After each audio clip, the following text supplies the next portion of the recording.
and welcome to another episode of Wellness in the Workplace. My name is Mbali Mzinyane and I am your host.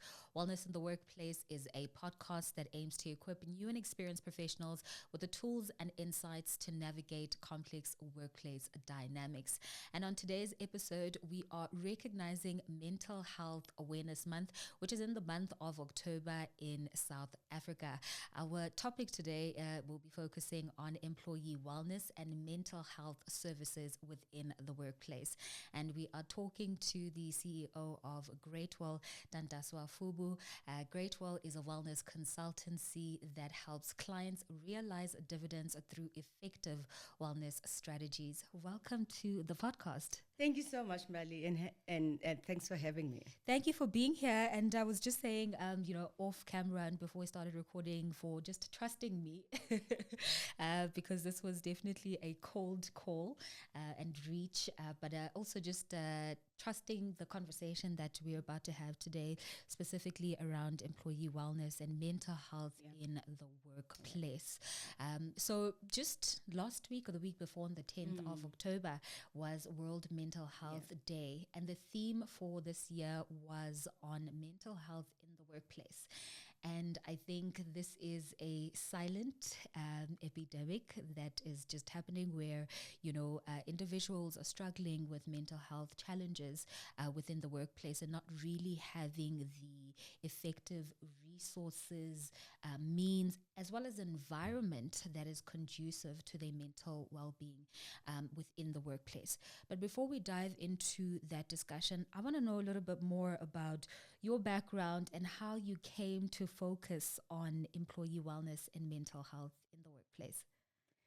Thanks, Bali. So I'm a chartered accountant by training, and it was while I was a partner at KPMG that I was asked by the then CEO to go and head up the human capital space for KPMG South Africa and Africa. And I guess it was because they could see my passion about people and around people. So I started then in the HR space. And from there, I consulted, I think it was Liberty, one of the places that I consulted with. And they wanted me to be their group HR executive. Sure. While they were asking me that, Palo World came calling. And as I always say, Palo World gave me no choice but to join them. Yes. So I ended up joining Palo World as a human capital and transformation executive, group executive. Sure. And as you know, things evolve, right? And at some point, we're looking at what are we doing for our people from a wellness point of view. And it was like broad wellness. And maybe it's fate. 2018, I had a depression episode. I was depressed. I was diagnosed as being depressed. And I remember my CEO then saying, Tantaswa, I don't know what this means. I don't know how to support you. I want to support you. So help me to support you. Sure. So I guess then my journey, my foray into the wellness and the mental health in the workplace started then, right? So I went off. I was booked off for some time. When I came back, I started then, digging into what is it that we can do. Also taking into consideration my own experience. And I must say, it was a wonderful experience. Sure. I was totally supported. I didn't feel like I was isolated. One of the things that I remember deciding on was, this is a pivotal moment. I am a senior executive in this organization, and I am suffering from mental illness. Sure.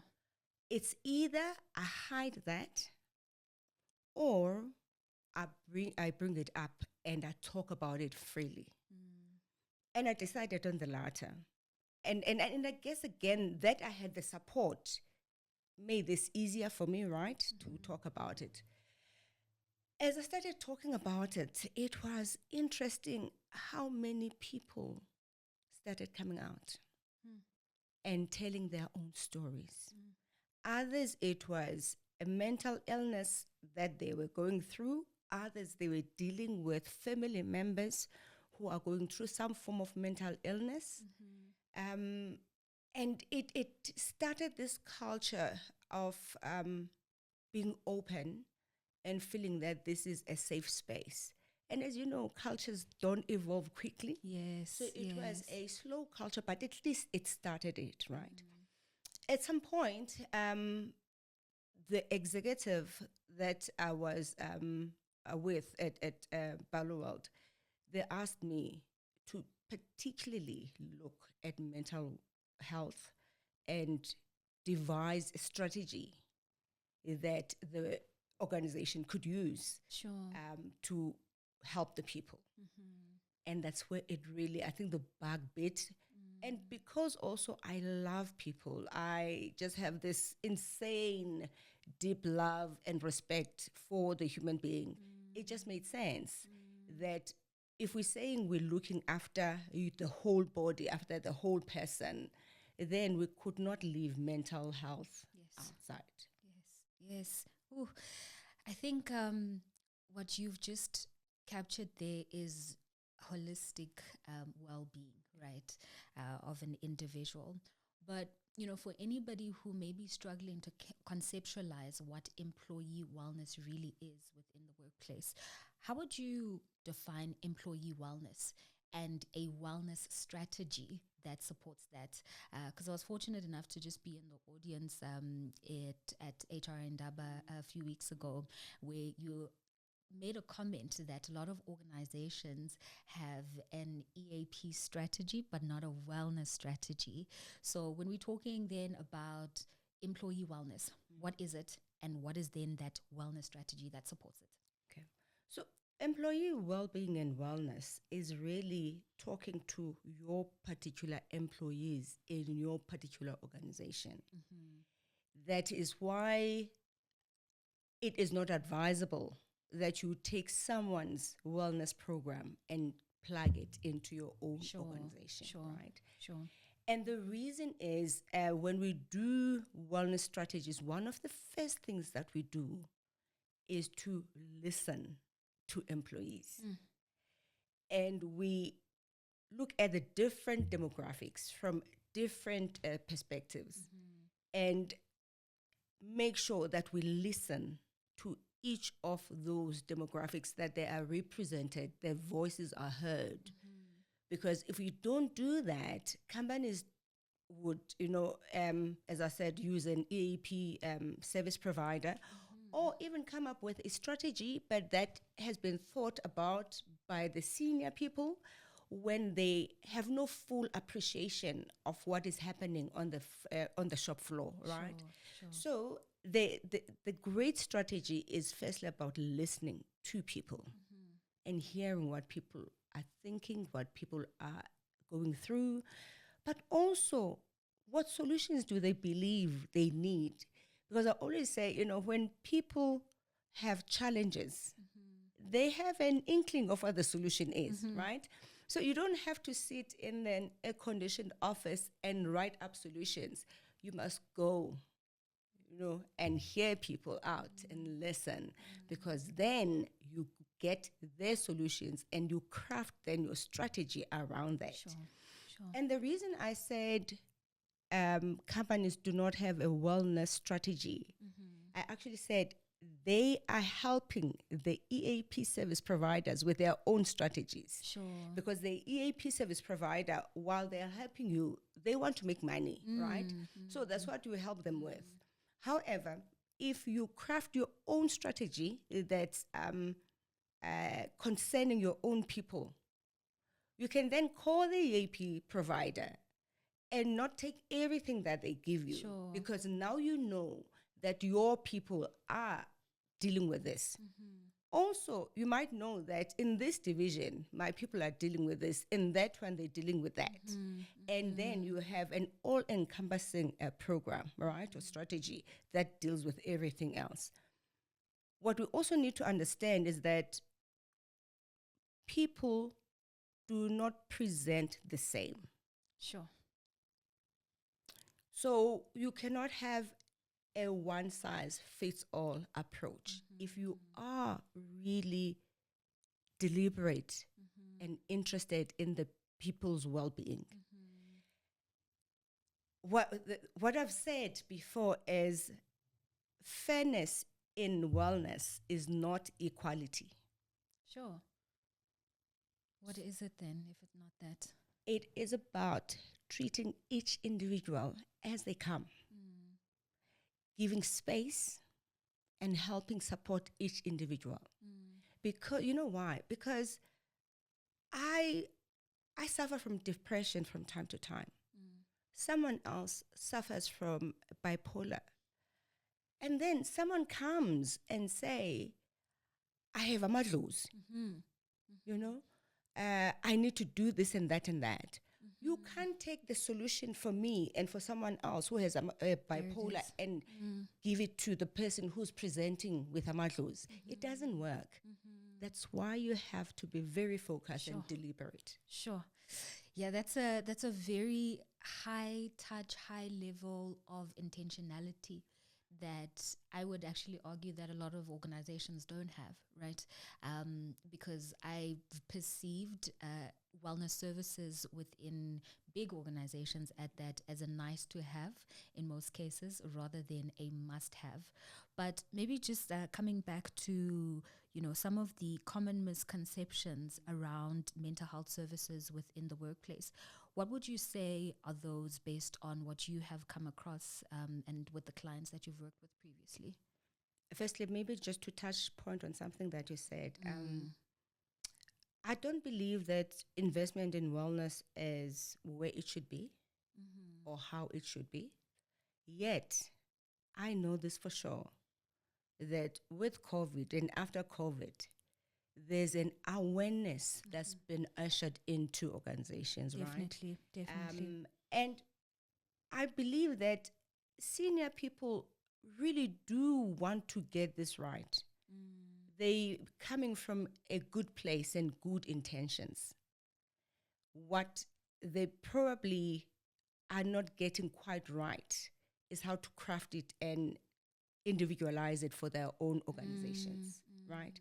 So I really don't want us to be too harsh. I don't want us to be too harsh to the organizations, out there. They are, and they're spending money. They're spending money. Yes. And my concern again is sometimes they're spending too much money because it's not focused. That's it. Right? Because if you get focused, then you get value for what you're focusing on. Yes. Otherwise, you're just paying, and then the wellness service providers, So in terms of the trends and the themes that I'm seeing, one, as I said, there is a focus on wellness, whether people are getting it 100% right or not, but there is, because there's a will to deal with it. And yet, there are things that leaders and organizations should think about deeply as well and see how these will impact on their wellness services, their wellness programs, their wellness strategies. If I give you an example, there's the concept of in-work poverty. Sure. Please expand on that. So in-work poverty is about people who are working, they're not getting paid a living wage, or they're getting paid a living wage, but they've got a lot of people to support, and therefore their salary is just not enough to feed them. And the implications of that, therefore, so people are underfed, so that's a physical wellness issue. And because people are underfed and they don't have money, enough money, we'll never have enough money, but the base, that's a financial wellness issue. Yes. Right? And it has been proven that financial wellness or illness in most instances leads to mental illness because you're always stressed, you're always anxious, and so there is that the company is to take a step back, especially at the lower levels of the employees. Just check, are your employees fed? And if not, what are you going to do? Sure. I know this for sure because I've been told by some employees that they come to the workplace hungry and they look forward to coming to the workplace because at least they know they're going to get coffee for the whole day. Yeah. That's heartbreaking. Yeah. Yeah. And so, in terms of then, individualizing these services, it obviously doesn't start and stop with the mental, well-being.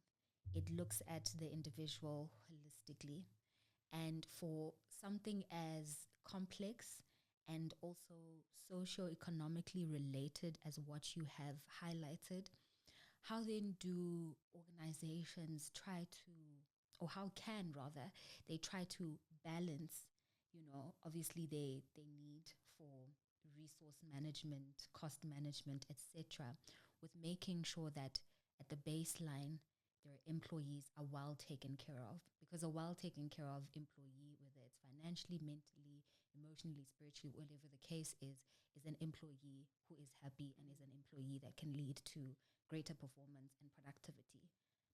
How do we then try to find that balance? Wellness is about the culture, right? And it is impacted by the culture of the organization. So organizations and leadership need to decide where they're going to start because this is a big elephant. It's a big task. You cannot hope to do it and deliver overnight. However, if you are deliberate and you have your sights on specific targets, you can start. For instance, other organizations will say, okay, in this myriad of wellness and well-being, we want to focus specifically on mental wellness, right? And therefore, help us to do that. And they will be clear to say, yes, we understand it's broad, right? But let's start here and let's build on. And I think where they get it right by doing that is when they start involving the employees and getting the employees to understand that this is not the be all and the end all. This is but just a start, right? The journey is long. Sure. But we want to start with this. And also what I believe companies should do is to keep the well, right? And that can only happen if you have a strategy, if you understand what you have and your employees. So in other words, how do you make sure that your environment doesn't cause sickness to those who are healthy and well? Because it seems foolhardy, right, that we all jump into having EAP services and wellness services while the environment is pushing people to be unwell. And we become reactive. We become proactive in making people sick and reactive in getting them healed. Right? Oof. Yeah. So we need to start here. Yeah. Base zero is let's keep the well. Let's keep the well. I love that so much. I mean, you're touching on such an important point, and just in the previous episode, we had an organizational culture specialist, Themba Chakela, and he was talking about obviously the importance of driving culture as a means to sustain wellness. And I'd really just like to explore a little bit more of that from your perspective in driving a culture that keeps the well. What does that culture actually look like? The first thing is psychological safety. And you know why it's important? Because if I feel psychologically safe, and let's assume I'm well, I am able to come and converse about where I'm at. Even where I feel like I might be veering a little bit, I'm able to come and say, this is my problem, this is what I'm being challenged by. Because I do not fear. And also, importantly, I trust the system enough. Sure. That nothing bad, there's no repercussions that are going to happen just because I have opened up. I trust that I will be supported. And yes, I trust that I will be challenged to take care of myself, but in a supportive environment. So keeping the well means, firstly and foremost, you need to create that culture of safety. The second thing that organizations can do is to really engage the senior people. Sure. And those who do struggle with mental illness of one form or another, they need to be poster girls and poster boys. To break the stigma. Exactly. To say it is okay. But you know also why? Because then they're saying you don't have to be any kind of way to be recognized and promoted and be a leader in this organization. Oof. It takes away the anxiety in the system. It builds trust in the system. You know, it's fascinating because when we sit with employees and we engage with employees, we find so much correlation between the state of the well-being and wellness culture and what comes out in the employee engagement surveys of one form or another. You can literally trace, you know. And my advice is always, when you create this culture of psychological safetyness, you're not only dealing with the wellness, you're actually starting to deal with the trust, you know, with everything else that you're dealing with from an employee engagement survey point of view. And without doing anything extra, anything different, you start getting your people engaged, right? And it really is about people and employees who truly believe that they can come as they are. That I don't have to be anyone that I'm not. Yes. In my experience, I've had employees in my teams. We would be having a meeting, either a Teams meeting, you know, and someone would be like, today I'm suffering from presenteeism. And they'll just say it, right? Yes. And my response is always like, okay, that's fine. Thanks for telling us. Can you please log off and let us continue with the meeting? Take a mental break. Yes. Because also it matters how you deal with employees from time to time when they present. It doesn't help organizations saying we want a great mental wellness culture. We want to have psychological safety and an end. And yet the actions and the decisions are counter that. Yeah. So there has to be a very clear linkage between the stated desire and how especially the leadership shows up and how the leadership is supportive to people. Sure. Yeah. I think two things come to mind, right? Actually, it's one main point, but there's two sides of the coin around the issue of trust. So trust in that employees can come as they are, can express their challenges and be given the space to be able to navigate those challenges in a healthy and sustainable way. But also trust in that when employees do come, that they're not taking advantage of a culture or a system that you are trying to create. So how do we then balance that? Because human nature is sometimes to always, look out for ourselves and to take advantage of whatever loopholes may be in the system. But then for those who are really struggling in that, how do we create then that environment that sustains that trust long term? So do you know that in organizations, we have all these policies that are really punitive. They're like, if you do that, this is going to happen. This, you know? yes, yes. The craziest thing is, it is a fact that it's only about 5% of the employees who will ever need that policy to be used against them. Sure.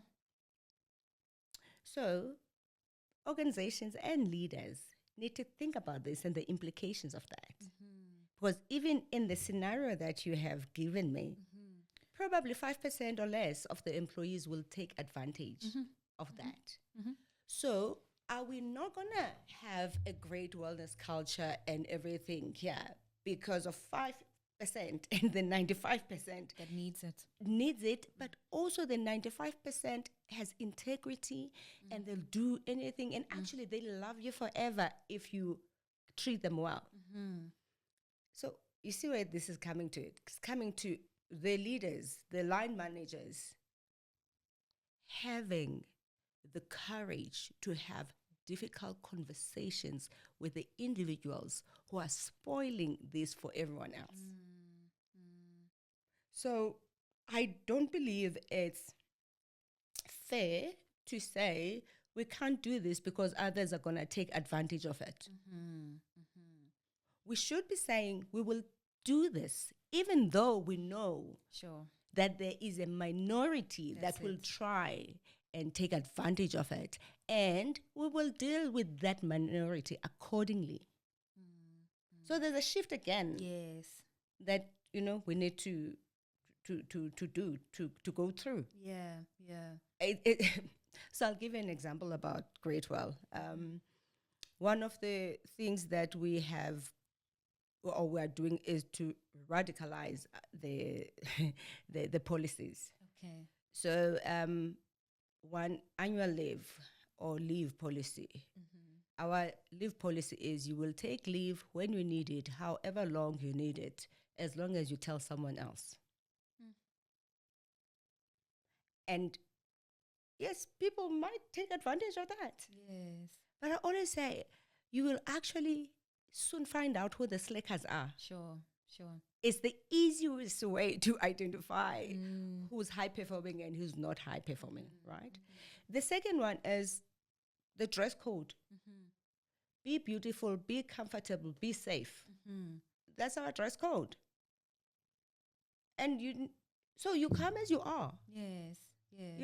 So we really need to move away from policing people and senior people, adults, professionals. Yes. Let's trust them enough. We brought them in. Let's trust them enough To do the right thing. Let's empower them.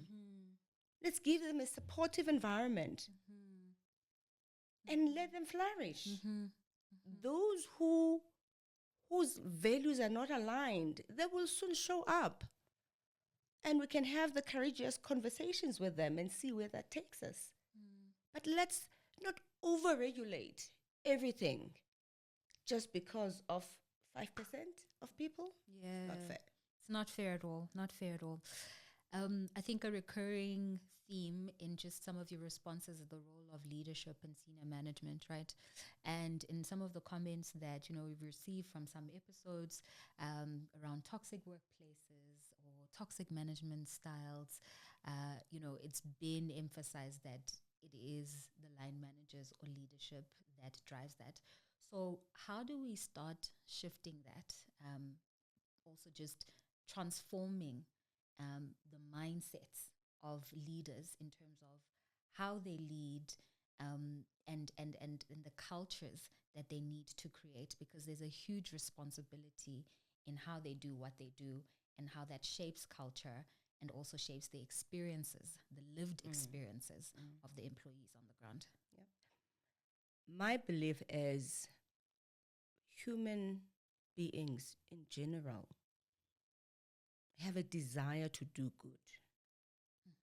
So that's my starting point.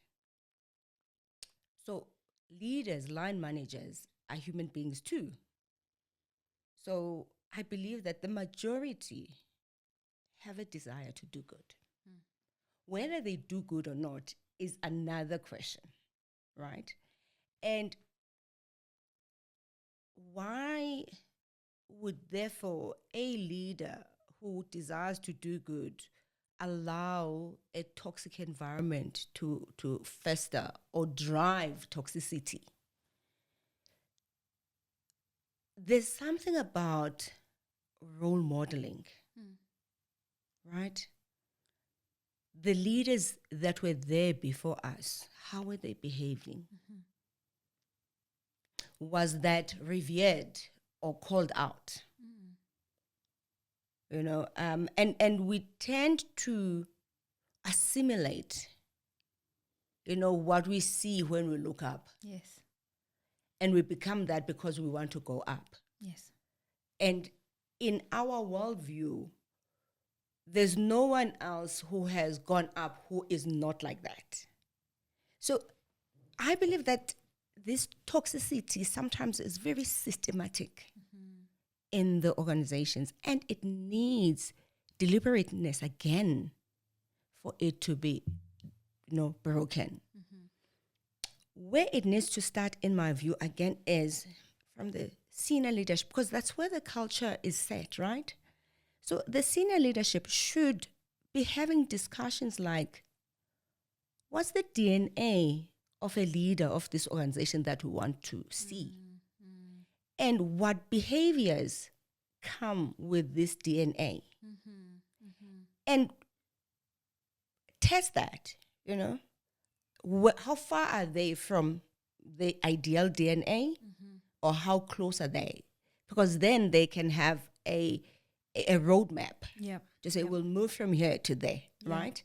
And they can do that. But also, secondly, when they have defined and communicated, because you can't just define it behind closed doors, the people that you're leading need to know that this is the DNA that we should be having, you know, of our leaders.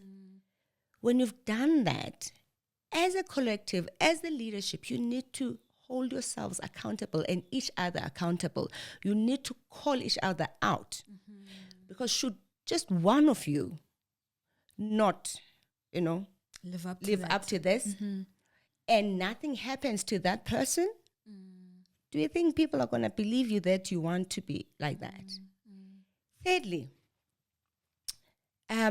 something that I have done when I coach people, and someone will come and say, you know, I'm struggling with my leader, and I'll ask them why, so that I have a sense. It is about the people who are led loving their leaders enough to give them true feedback.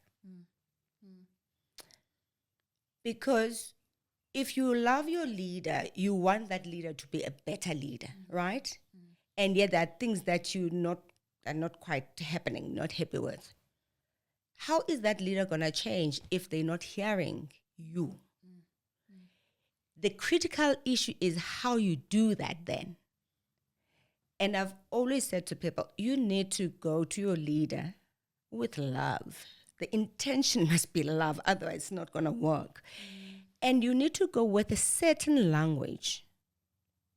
And part of that, or in the overall, is about giving this person feedback on how you are experiencing them. Sure. So you say, when this happens, this is what I experience.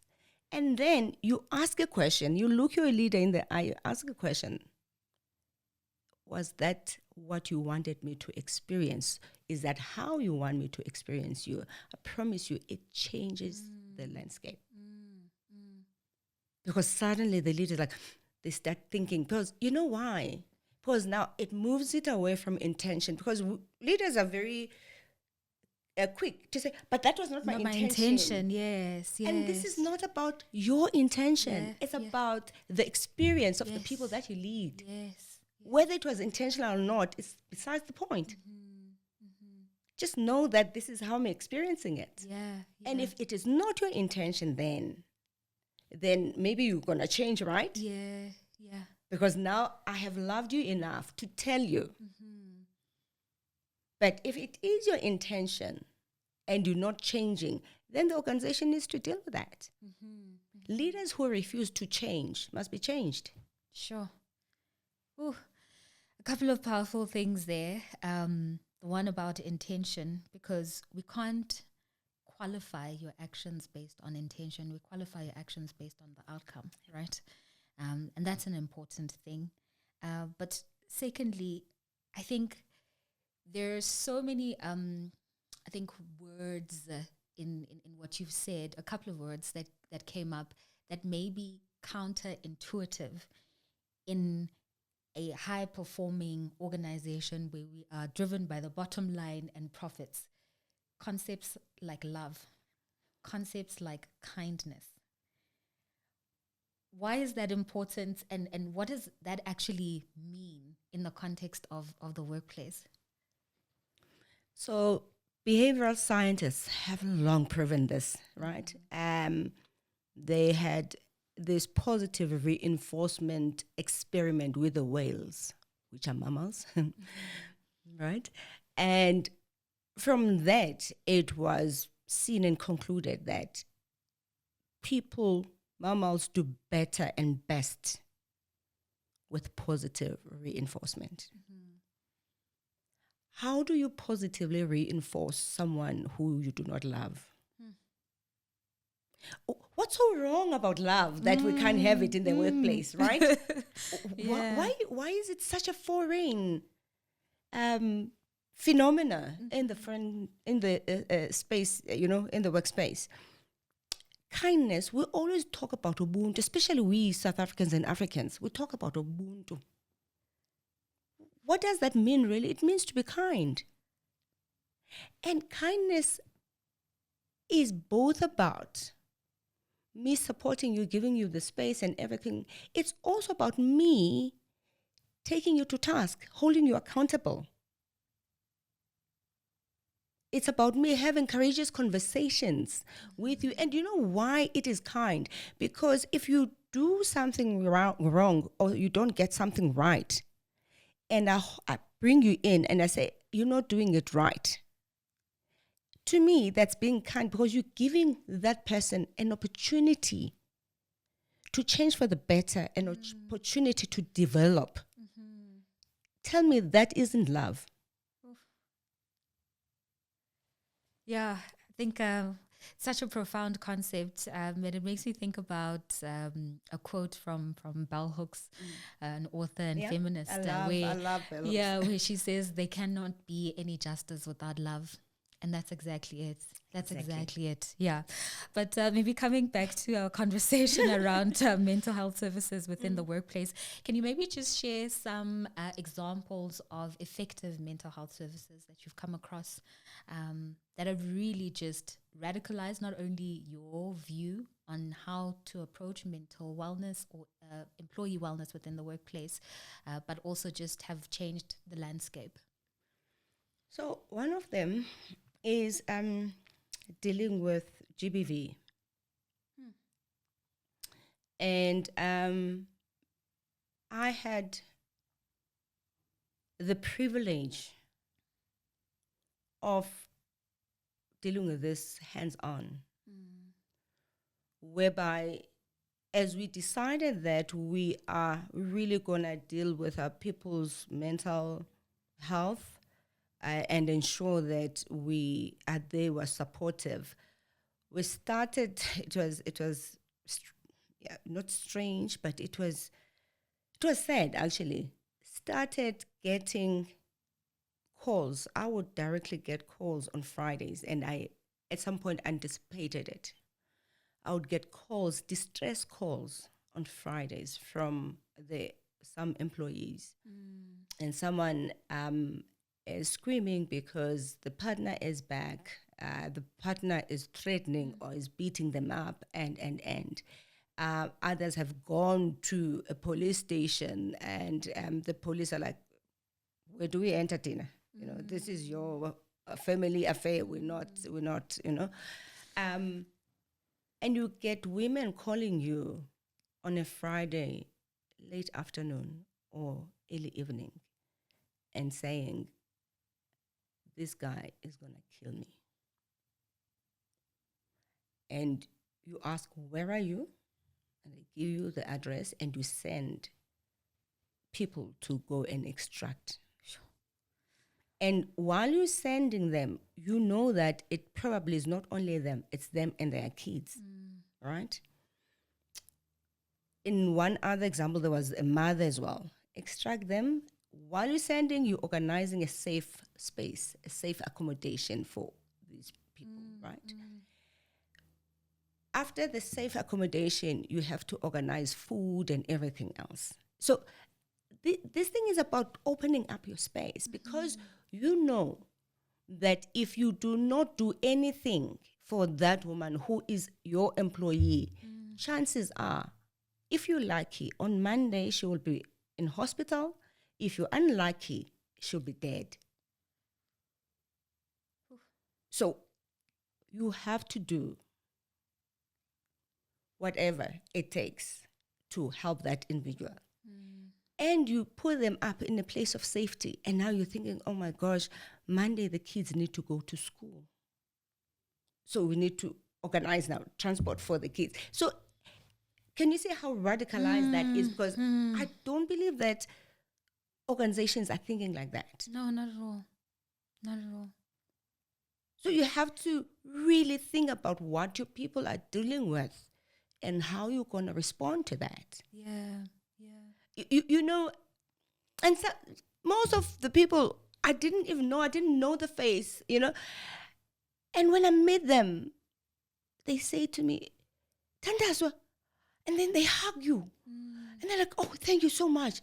You know, so that's the one side. The other one with mental illness. Someone gets sick, and you don't have any sabbatical policy or anything. When someone is sick and their health professional, caregiver is saying this person needs to be off for 3 months, what do? You give the person the 3 months off, and you pay them, by the way, right? You pay them, and you make sure that their work is done. Do you know why? And I say this from my own personal experience, because when you're off work, you're supposed to be focusing on getting well. That's it. But you're worrying about the work that is not being done. So when I'm off sick, I need to have the comfort and the knowledge that I'm not going to come back to work that is this much. And people shouting at me that I have not responded, I have not, right? So it's that, how do we make sure that we give you the space to heal and to heal properly? And then when you come back, what's the reintegration program that we have? Because if it is proven, it's not all the time, if it's proven that the workspace, my environment had something to do with me getting sick, it's a waste of time and money and everyone's energy to allow me the 3 months off and then come back to the same space. People cannot heal where they hurt. So we need to be thinking, what is the reintegration strategy that we're going to employ? So can you see why a one-size-fits-all cannot work? Yeah, it doesn't work. It doesn't work. But also that brings up the question of resourcing, what resources then does an organization need to then have to ensure that employees are supported in the best ways that is tailored for their needs? So you'll have your strategy, and then you need to have executive sponsorship for your strategy. And organizations that are doing this are much better than others, in my view and what I've seen. They have a senior executive looking specifically just after wellness. So that person is concerned, sleeps and eats and whatever, wellness. right? So that's the first thing, and an empowered executive. And in the example that I told you about, moving people and finding them, I was empowered. I didn't need to call someone else. I could make those calls, right? So this executive that's empowered, but you also need a whole host of ambassadors in the organization. People who firstly are going to be trained, not as psychologists, because, they can't be psychologists overnight, but people who are going to be trained to be able to identify, certain behaviors and that make you think, I don't think so-and-so is okay. And to be trained on how to broach those discussions and make so-and-so okay to open up, right? So you need that. You do need service providers, the EAP providers. The only difference is when you bring them in and you have your own strategy, then they deliver to your strategy. Because they might have, let's say, 20 services. And when you really need 9 because you're focused. Maybe even less. Even less, And that's what you do. Do you know that? And I'm thinking resources because other people are thinking money. So there's a study that was done recently saying that, one, in South Africa, the 2 top illnesses that come out of medical aids and stuff, one of them is mental illness, right? Or mental health related. And as a country, we're spending about 320 billion on mental health. What we're not thinking is, if we go back to keeping the world well, we would spend far less. Sure. And because we're not linking the stories, because we're seeing things like disjointed, because we're not linking the stories, we fail to even measure the cost that's wellness related, but that shows up as people leaving the organization. Or people underperforming. Yes. Because when people leave, you need to replace them sometimes, right? And the people that you are onboarding, they take a bit of time to get into the hang of things. Very few people hit the ground running, right? So we really need to be thinking, when we think money spent, we should be thinking money invested and well invested. And we should be expecting a dividend, which is what I call a wellness dividend, because you have invested in people's well-being and mental health. And therefore, there is a dividend that must come out. And a dividend simply is the return on your investment. So there is a dividend that we need to be harnessing and harvesting. But if we're not deliberate, we're going to see the cost just going higher and higher and higher, and we won't be able to, trace this to the bottom line. And I'm assuming that this dividend would be different for different organizations based on that tailored, deliberate wellness strategy that was put together in the beginning. Exactly. Sure.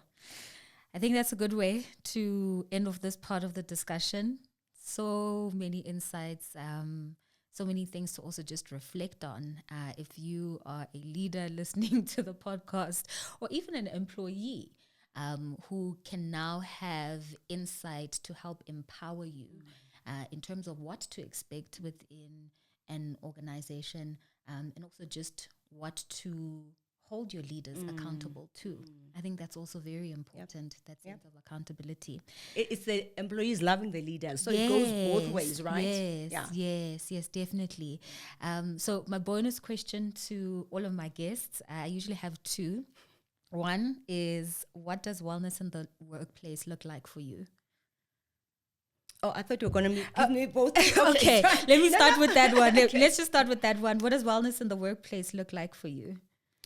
It looks like people who are empowered. Mm-hmm. It looks like people who want to be there rather than people who have to be there. And there's a difference. People who have to be there, it's because they need the money at the end of the month. People who want to be there is because they intrinsically identify with this workspace and they jump because they want to be here.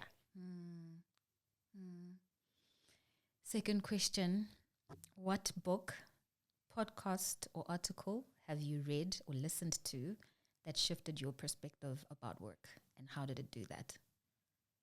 So it's interesting because I think it was last week, as I was doing my morning walk, listened to this podcast, Oprah and Dr. Anita Phillips. Oh, yes. You know, The Garden Within. Yes, the author of The Garden Within. Yes. Thank you, that yes. one.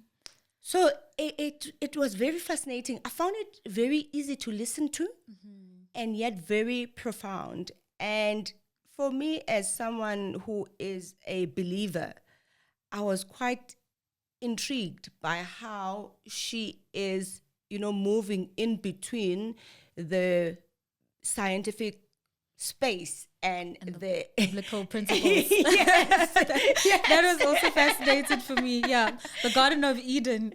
Yeah. And really thinking about the Garden of Eden and thinking about workspaces as a Garden of Eden. Sure. Right? And how then can you appreciate this garden that has different flowers, different fruits, different everything, where all of these have a space to be and to shine and to thrive? It is possible. That's such a beautiful analogy. It really is possible. I think with intentionality, with care, kindness and love, the highest virtue of all, it's definitely possible. Yeah. Any closing remarks from our conversation? Just any words that you'd like to share if you haven't already? I believe that wellness and well-being and mental wellness is something that organizations need to take totally seriously. There needs to be deliberateness about it. I also know this for sure, that if you are not radicalizing yourself, you're not going to change and get to the culture that you want to get to in the shortest possible time because you're holding back. You're not empowering people.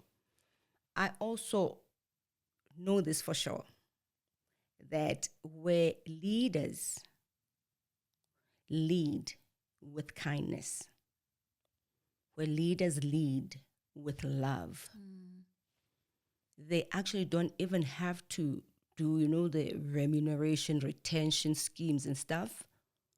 They can, and it does work because I've proven it.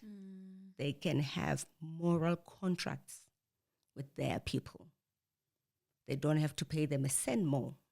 They make them feel safe. They make them feel valued. They make them feel seen and heard. And it's amazing how much people will give to you and do for you when they know that you're holding the space with love, kindness, and care. Sure.